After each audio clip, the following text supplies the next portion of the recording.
What's up, guys? Daniel here. Hey, I just want to let you all know that the music that starts and ends our podcast is all from the band called Keeland. Kyle Ross was a guest on episode number one. If you haven't heard that episode, go back and listen to it. It was a great one. It's a great way to kick off the show. He was a wonderful guest, but his music is even better. So go check out Keeland Music Company is the old music, and then Keeland is the new music. All from Kyle Ross. Great music, Americana, rock and roll, country, kind of a great little mix of a band there. So go check it out. Get him over at Spotify or on wherever you pick up music, Apple Music, wherever. When I drive through Oklahoma, I can't help but think of you. And for reasons still unclear to me, we didn't much get by. We'd stack up like dominoes and we'd fall down each time.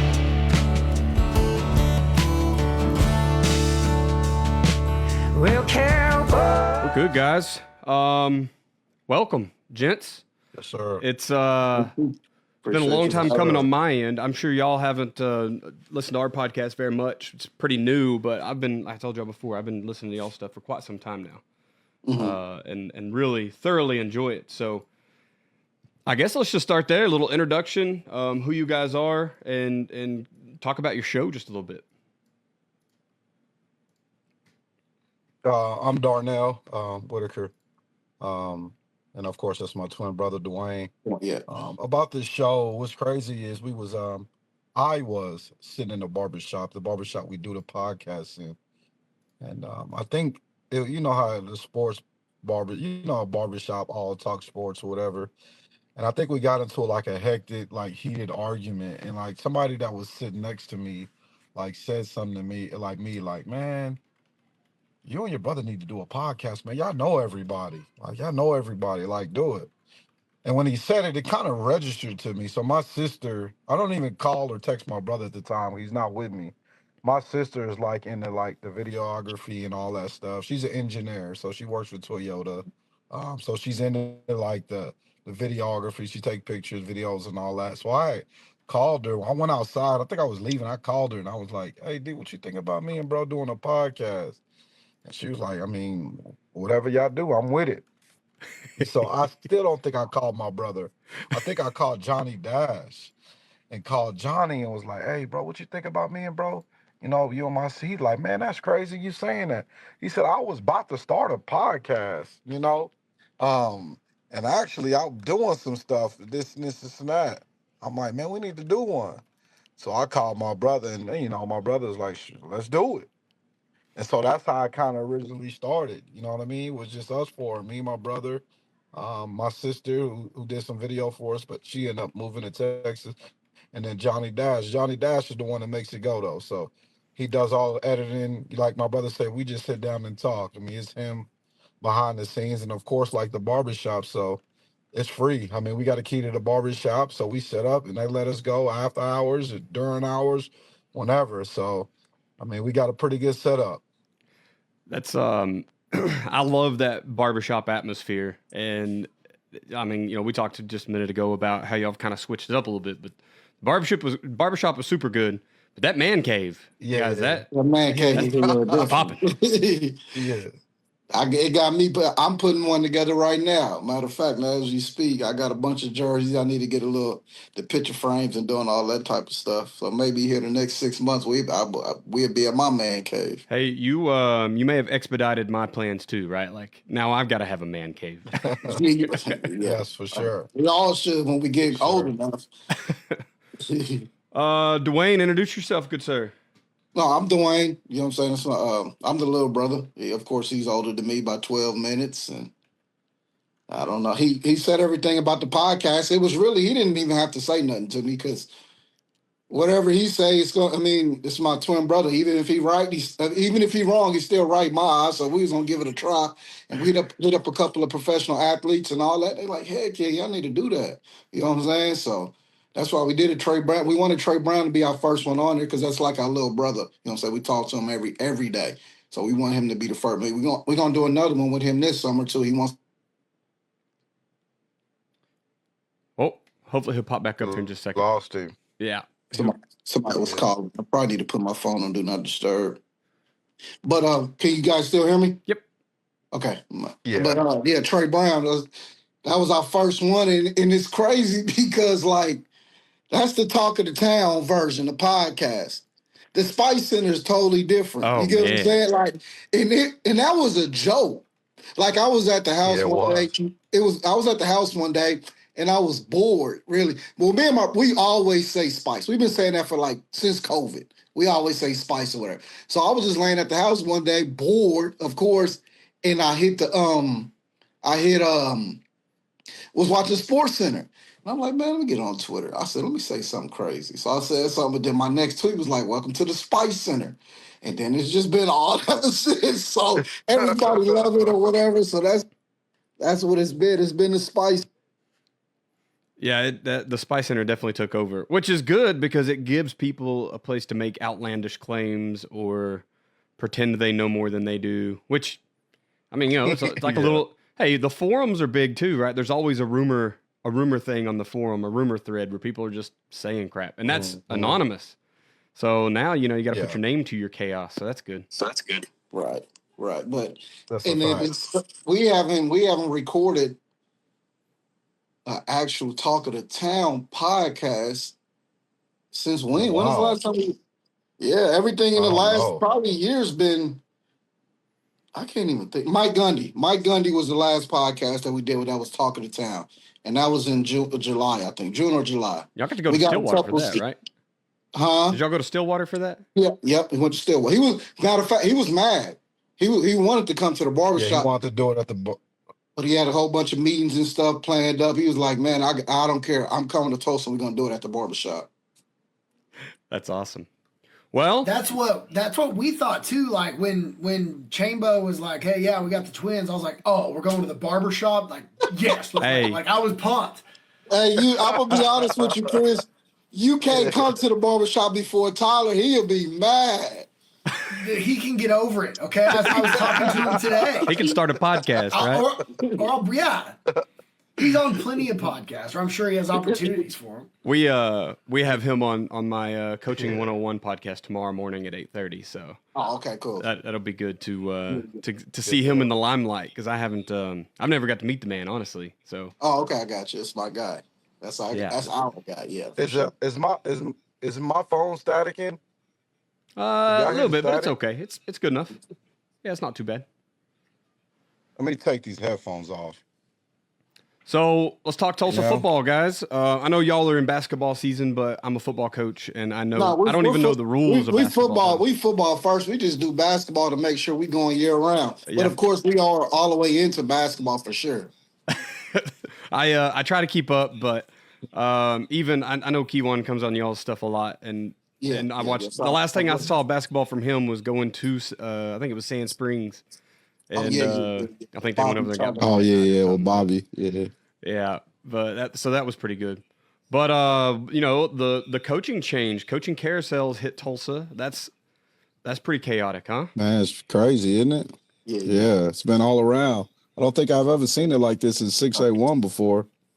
So, except for Lauren staying put in Bixby and Bill going back to Owasso, we're looking at a bunch of almost first-time head coaches and then guys who are moving up to the big class. I think for what Gaylor coach was been a head coach at Westmore before, right? At Westmore. That's true. I forget about that.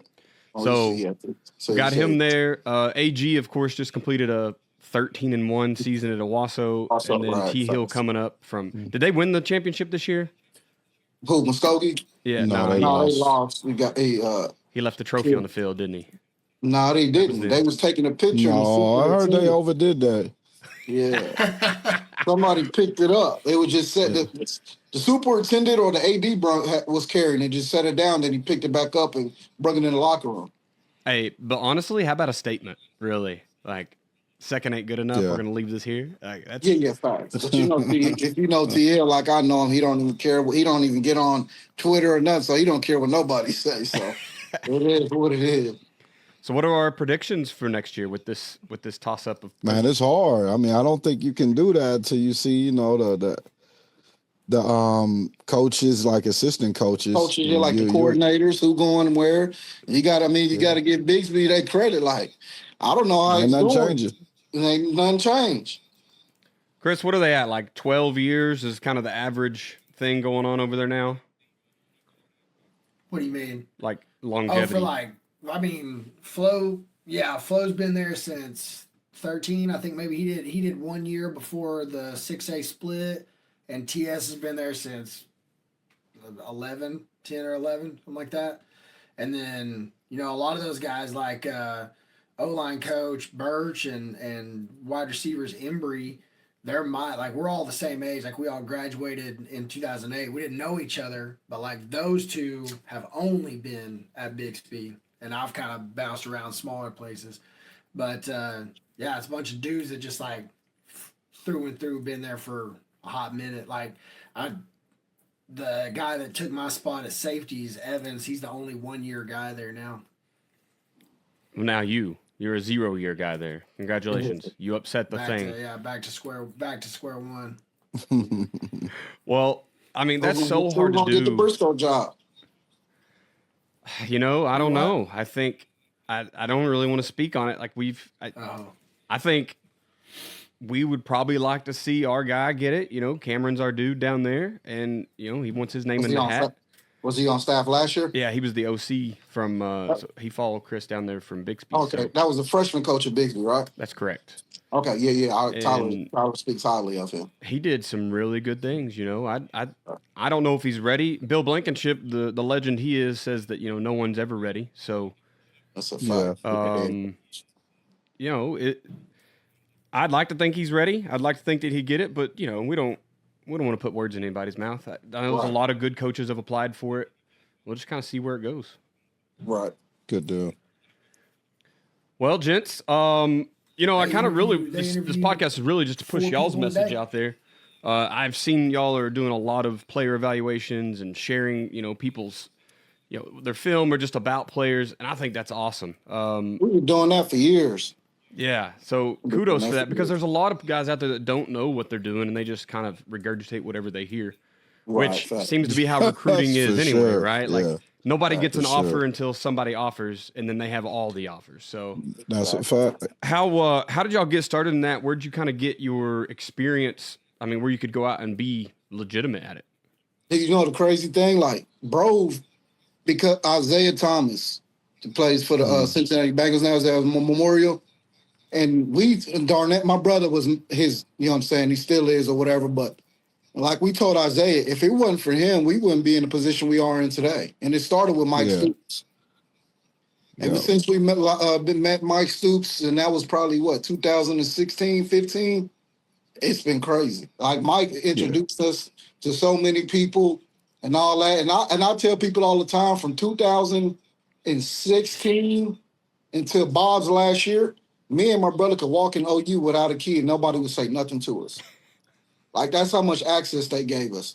And then we just met a bunch of people, and then it's been crazy. Like, and then and I think, like, when I knew that we was touching people, is San Diego State coach Hunky. I don't even know the man. He called me one time, and he was like, "Hey, man, somebody just gave me a number. Said if you're gonna recruit anybody in Oklahoma, they need to call me first." I'm like, "Man, I don't know nothing like that." He asked me about a kid. I'm not gonna say his name, and he actually went out there to play San Diego State. And I said to my brother, like, "That's crazy. Some of these dudes that be calling us and stuff, we don't even be knowing, but they get our information from other people." And like I said, no bullshit. Oh, excuse my language. No BS. We probably cool with probably 75 to 100 Division I football coaches. Now we got about 10 to 15 that are really like our brothers. You know what I'm saying? Fran Brown, number one. That's my brother. Number two, and I'll say Coach Duffy. And then you got a bunch of them like Chip Viney, all them dudes. Like, we locked in wherever they're at, and they recruiting this area. They're going to call us out. They're going to call us, and Ray Brown, that's at Boston College, and we just send them kids information. No matter what, when we was coaching at Broken Arrow, we was helping kids, like, sending them information. It's bigger than us, you know what I'm saying? It's to get these kids to get out their situation and go live out their life. Like my kids, like, I don't care what you do in life. The only thing I want you to bring me back is a college degree, and we good. Yeah. So that's kind of our motivation. Like, get these kids out these streets of doing whatever they're doing and go do something positive. Be the first person in your family to graduate college. But again, I tell my kids this: ain't nothing in the world free. No more. You can't even go to Quick Trip and get a bottle of water or a cup of water for free, but you can get an education for free. All you do is work hard and get a scholarship. And I think that's what it's all about. The landscape has changed, obviously, in the last couple 3 years, but and it's still. I think it should still be the ultimate goal, right? Right.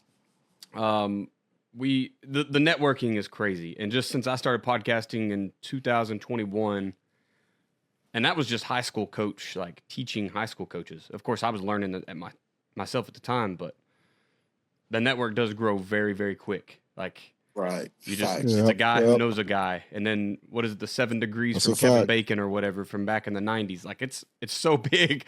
Now you're 2 degrees from everybody because of social media. So, you just before you know it, you're in the room. It's crazy. We touch little kids. Matter of fact, I was at my daughter's basketball game. I walked into the Bigsby gym, and I say that, and I walk in the stand, and the kid, he probably was in the 6th or 7th grade. He yelled out, "Spicy." I looked at my brother. We must be touching a lot of people. We got 6th or 7th graders yelling out "spicy." That's pretty awesome. Yeah. Facts. What do we think about this NIL and transfer portal stuff? What are y'all's thoughts on it? I mean, take advantage of it. That's how I look at it. Take advantage of it. I think they do need to put a cap on it, though. Like, you got some dudes like making more than. I'm not gonna say the school, but I got a buddy that coached Division I basketball, and he told me and my brother, like, these dudes making more money than me, and I can't tell them nothing. Yeah. That's where I think it gets into it is like if you out earn the coach that you play for, who tells who what to do? Who tells who what to do? Yeah. Dudes don't got to practice hard. You know what I'm saying? Like, yeah, I don't. I think kids do need to get paid, of course, 100%. But again, they do need to put a cap on it. Yeah. I grew up a little school in South Central Oklahoma, and our crosstown rival always had better stuff than us, but at the time it didn't matter because you couldn't go over there. You were stuck in your school system. Right. I mean, it's eating them alive now. Like I think it does force people to pick. I don't know if they have to pick a sport, but you definitely got to prioritize where your funds go at the high school level, even, right? We're seeing transfer portal matters here too. Yeah. You can lose your kids so quick. OSSA, I mean, they allowing it now, but I don't even know the rules because I ain't in it. What you get, like one free transfer now or something like that? Yeah, one free without moving or whatever. But so I mean, it's caused. But what are your thoughts on a high school kid transferring? I mean, you gotta do Yeah, I always say you gotta do. You gotta do what's best for your kid. I would hate for somebody to tell me what to do with my child. So if a kid moves, that's on them. You know what I mean? I don't even like talking about it because obviously if they're moving for a reason. So, I mean, now it can flag you if you move to 3 to 4 different school every year. That's gonna look bad on your name, but yeah, you gotta do what's best for you. That's how I look at it too. I think it definitely opens up opportunities, and I always have to look back at kids only get 4 years of high school ball, and most of them legitimately 2 years because most freshmen aren't playing.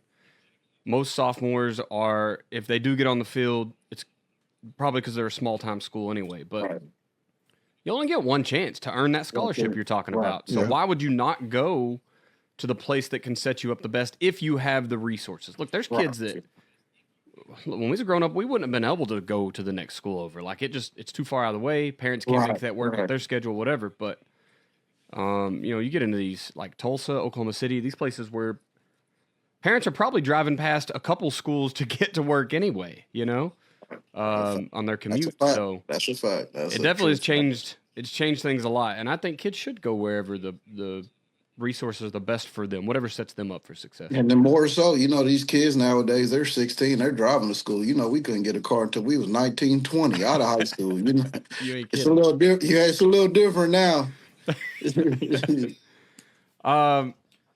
Where did you guys go to high school? We went to East Central. Yeah, I went to East Central, then went to Southern Nazarene. SNU. I knew about Southern Naz. Yeah. Did y'all play sports all the way through college? Yeah, football. Yeah, sure. Yep. What year were y'all at Southern Nazarene? 02, 06. Yep. 06, 07, 07, 2002 to 07. Okay, that's a little before I. My very first head coach was the quarterback there. I think he was like a 5th-year guy. What was his Dylan name? Terry. I'm pretty sure he went to SNU. Dylan Terry. He's down at Hilton. He's the head coach down at Hilton High School. No, I don't know that name. He might have Oh, went. hey, Dylan Terry's younger. Yeah. I was saying he's Dylan quite a bit Terry younger. went to Stigler. He went to Stigler for a couple years. Did he? And he's like a year. He's a year younger than me. Yeah, his dad's crazy. His dad was like our middle school like linebackers coach. He's wild. He was the one that I cut into coaching with up at Wyandotte in 2020, COVID year. I got you. Talk about a time to start coaching ball. Yeah, man, that's a fact. COVID is crazy. Well, tell me about Kiwan, getting him on the show, and he spices things up, doesn't he? Man, we grew up with Kiwan. We nobody. I mean, a lot of people think that like we be into it. Like we're middle school, like in the 90s. Yeah, Like when fact. Kiwan up, and yeah, we stayed in the same apartment complex. So I mean, it's just it ain't nothing like calling one of our good friends, one of our brothers, get on. You know what I mean? So it wasn't nothing at all. That was easy. I think Kiwan's a legend around here. He does bring a little bit to the show just because he's Mr. Tell It. Like he Yeah, for sure. He gonna tell the truth. He gonna tell it for sure. He might put a little too much spice on it, but he gonna let it be known. he's gonna pick jinx for everything, and he's gonna tell the You truth. got to. You got to. got I to. tell people all the time. That's why I'm gonna put Booker T for everything. Blood thicker than water. I That's would right. never go against him.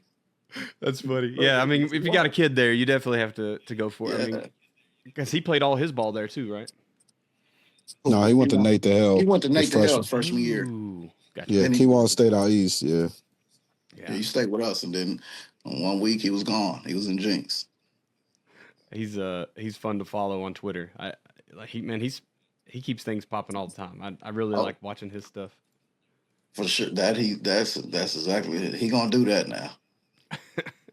So where's the show go from here? You got a new man cave that you're in it, and how does it grow from here? Man, Just keep doing what we're doing. I mean, we got some stuff we can't talk about right now. We got some media deals, some stuff. We're gonna bring some stuff to the INFC football. Then we got another opportunity. We actually got a meeting Wednesday. next Wednesday. INFC. Oh, meeting This- Wednesday. Well, yeah, INFC, and then- another yeah, meeting with and then we somebody got- else next Yeah, Wednesday. so we're kind of working on some things behind the scenes. We got some stuff that we want to do in the future, maybe a couple years, bring to high school football, but it might happen sooner than later. So we got some things we're working on. Got podcasts still. Got some guests coming up. We're gonna do Trey Brown again. He wants to do it again. So just keep working. The fact y'all are covering high school sports, I think, is really neat, and there almost should be like a statewide one because it's the new medium, right? Like it's the new news, Yeah. it's the new sports show, like podcaster or the new everything. Right. And I think it's Yeah, I gotta go inside this house. Yeah, man, I'm you're gonna try to stay on. the I might have. I think it's cool you guys are giving some of that shine to the kids because the best we could do is like catch the Saturday morning coaches show on the radio, right? And that would just be all the local coaches went to Or picking up the Saturday morning paper. yeah, and I mean that's neat, but papers are outdated at this point, right? Like, Right. Unless you're Facts. a habitual paper reader, you're not going to get that. Right. Facts. And the radio show, it's just so regional. I mean, you're stuck within whoever can get your airwaves. So that podcast has become super. I mean, right now we're reaching, 5,000 people on Twitter and 1,500 people on Facebook. That's just good. alive before it even goes to where it's recorded, to I Spotify got and you. stuff. So Yeah, that's it's good. really cool to be able to go out and reach a whole bunch of people. But I think as a high schooler, just hearing someone talk about you and what you did, your performance, it's kind of like talk about what you guys were doing the evaluating, but helping kids get recognition out there on the national level is big time. It is huge, big time. It's crazy because you got to think like that's all we do now. Just podcast. Really, I mean, people don't watch real TV no more. Put your headphones in and listen to podcasts. You get away from commercials, you get away from politics, you get away from all the chaos in the world. You just listen to your topic, whoever your favorite is. Like everybody's got their own favorite show they go listen to, and I just think that's But you want to neat. know something funny though? I don't even watch our podcast. I don't go back. I don't know why I don't go back and watch it. I don't know. It's weird. I need to get out of that. Like my brother, Key wanted text in the group like, fellas, that was good. I'm like, really? My brother say like, that was good. And I got a buddy who works at American Airlines, and he'll listen to a lot, and he'll text me like, bro, that was good.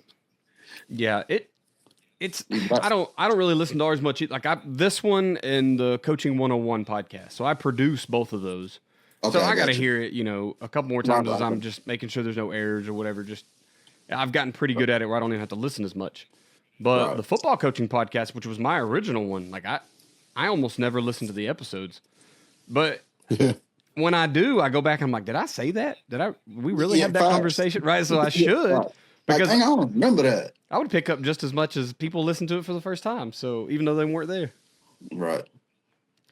Chris is he's been cool to have on this show as well. Chris, I'm giving you props here because he just has a different point of view now. Do you go back and listen to these, Chris? No.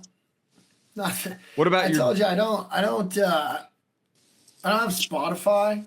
Like I'm a like iTunes and Apple Podcast guy.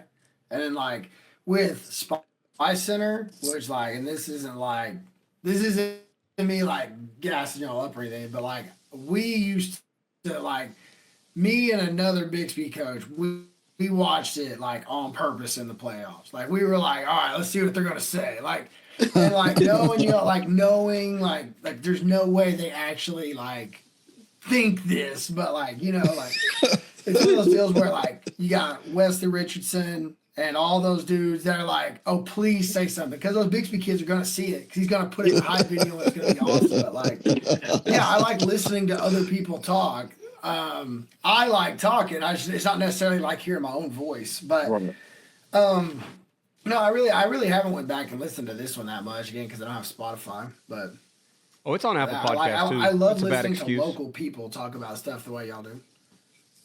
Nah, you didn't. You appreciate one that. for Spire. Whatever. We'll talk about this off air. New co-host. I'm looking it up right now. No, we're good. When it comes to, so did y'all coach football? So I know very little about y'all. Unfortunately, so I mean, you get all the new. Yeah, we questions. coached. Man, how we got into it was when we got done from college. One of my buddy's friends wanted us to coach Little League football out the East Tulsa Trojans. We coached out there. We went out there with Robert Meacham because he was in the NFL at the time, and he just got drafted, I think. They wanted him to talk to kids. And I think he was like, well, after he got done talking, they pulled us aside like, yeah, I want to coach. We were like, I guess. And they was kind of arguing, like, well, they need to come help us at Foster Middle School. And he was like, nah, they need to come help us East Tulsa Trojan or whatever. So then we went to our first year. Where was we at? Was it Foster Middle School? Yeah, it was at Foster, yeah. And that's how we kind of got into coaching. It was a little different from playing, I'll tell you that much. Joe was the other guy on the football coaching podcast, and we talk a lot about there's no, like every other sport aside from football, if you were a professional player or you were really good at it, you can be a really good coach, right? Yeah. In fact, it makes you a better coach. But football is the weird one where they're so different. Like me, I was not a good player. Like I was a walk-on to East Central University and didn't even never touched the field. I got a different jersey number every home game and didn't travel, right? Like Dang, I was bad. But I still think I can become a pretty good coach because they're just so different. You know what I mean? Yeah, I tell people all the time, them are the best coaches, honestly. Them are the best coaches, the ones that really didn't play that much in high school. They study the game more. I always say that. Them are really the best coaches. It's not that professional guys can't come back and coach. And in fact, I think out of the NFL, as long as they get there and let the league humble them and realize that okay, there are other dudes on earth that can test for me. Sure. I think then they can go back and realize that technique and stuff matters. I've seen a struggle with guys who didn't get to the league, but they were the big dog at their university or whatever, right? They get or they get a scholarship, but they don't get to the league. They never truly get humbled, And then it seems like it's really hard for them to coach. Right. Yeah. I agree. I don't know what it is about that. I don't know if it's but the difference, I mean, I just think it's, if you think about Tom Brady trying to go back and coach, he's so ingrained in what he does, like he may not be able to break it down that simple. You know, it's like Yeah. he have almost a God mode view of football. I don't know that he could come back down and teach an offensive lineman a bucket step or a Right. You know what I mean? Like Yeah, the yeah, for gallop sure. technique or whatever. I don't know if he could or not. For sure. I say that I don't think Tom Brady can be a good coach. He seems a little too arrogant. He might be. When you got that, I mean, he is the. How many rings has he got? I would almost think the opposite with Tom Brady, where it's like, why don't you care as much about this as I did? Like it would be like that. Like Yeah. his demands for players would be. Yeah, like, it would I be mean, especially crazy. at the high school level where you get these like basketball, whatever. Right. Well, you see that with Peyton Manning on the Manning cast. He gets I never really irate. I never really watched that. I never watched that for some reason. It's really good. I think that the production could be better for as much money as they're probably spending on it, because it's still just it gets laggy like Chris does on here, but this is not a big production thing, right? This is just a computer. I got you. But he gets mad as hell if a coach misuses timeouts or a quarterback misses a read. Dude, he turns red. He's ready to go fight somebody because the game isn't being played the truest way, which that would be hard to coach for or to play for if he was a coach, you know. If they do the Super Bowl, I might tune in for a little bit just to see his perspective. Yeah, I think it's really neat to see the brothers talk too, like just to watch them. I mean, it's kind of like y'all show, I guess, right? You see, it's two different personalities. They have two different experiences in life and in the NFL, but it's still, I mean, ball is ball, right? They can still get together and talk about it from their point of view. It's pretty neat. For sure. I do wish that they could get like geek mode football. I wish there was every one weekend or something a year that they were like, this is not for fans. This is for coaches to come on and watch us really break down what we're seeing. It's not like entertainment. We better say something that the common person can understand. No. Right. Like, why, maybe why didn't a glance route RPO hit the way it was supposed to? Or, you know what I mean? Right. Yeah. Facts. That thing, what's the name? Texas A&M did that one year, I think. And I was listening to Jimbo Fisher talk for now. I'm like, man, that dude, he legit. Legit. Jimbo's legit. I realized that most people would turn the TV off if they got into that too much. They'd be like, this is over my head. I don't understand it. They would just go back to the regular broadcast. But Right. Yeah, that's a fact. Yeah, I agree with you on that too. it's like watching Nick Saban on the whatever his Saturday morning show is. I can't remember which one he's on, but Game Day. He's on Game Day, right? Right, Game Day, yeah. Yeah, it's like watching him on there. Like, you know, he wants to just do so much more, but he's held in that little box of like, we have viewership. We got the common person. Right. Well, good, man. Gents, I greatly appreciate y'all coming on. I don't want to eat up too much of y'all's time. No, I appreciate you. I appreciate you. I'm sorry we couldn't do it last week. We got so much stuff going up. Matter of fact, we heading out Thursday to go to New York to celebrate our dad's 70th birthday. So I've just been trying to get that trying to do the birthday party from here, make sure everything get lined up in New York and all that stuff. So we've been crazy busy, but I appreciate you for having us on, of course. Man. Well, thank you, guys. I'll probably be reaching out in the future, try to get you guys back on. Maybe we can make Chris's wish of a live show happen, you know, when we get for sure. a less busy time for everybody. I know it's for sure. coming right off the holidays. It's going to be a struggle. Yeah. Right, we got to catch coaches when they're not in season. So it's like, you know, which way do you go? But Right. Yeah, man. We need to do a camp, summer camp one, a football camp, in beginning of June. Yeah. Beginning of June one, like right afterward. Okay. Yeah, let's do that. Tango with East St. Louis and all them. Oh yeah. That's at the end. For sure. Okay, I got you. Yeah, we can do that. Like give our thoughts on the camps and stuff like that. For sure. Yeah, we can do that. Definitely, we can do that. Sweet. Well, gents, every time we close out, we try to get people to, we want to spread your message and spread your contact, really. So if somebody wanted to reach out and talk Tulsa football or about your shows, whatever, how would they reach out to you? They just hit us up on Twitter, just our Twitter handles, you know what I'm saying? Or Facebook, Dwayne Whitaker, Facebook, Darnell Whitaker, just hit us up and we can talk. We do whatever. What are y'all's Twitter handles? Man, that's crazy. I think Little Twin 84 is mine. I think his is Big Twin or something like that. I don't even know by heart. I've been having this so long. I think it's Little Twin 84 because I think so. Because that's all Jay Wilkerson used to call us at Broken Arrow. He never called us by name. He'd just say LT, Little Twin, or Big T. Oh, no, that's awesome. Yeah. I'm glad I don't have a twin. The world doesn't need two of me, but I'm sure it made for a great experience growing up. Right. Well, awesome. Well, guys, appreciate your time. Thanks for coming on. I hope y'all have a great evening. And appreciate you guys. Can't wait to get you back on again. Okay. All right, but appreciate you. Yeah. Well, cowboys are back in style, and I know it's been a while, and I often dream of you and your half green baby blues, the way your dimples sink into your smile.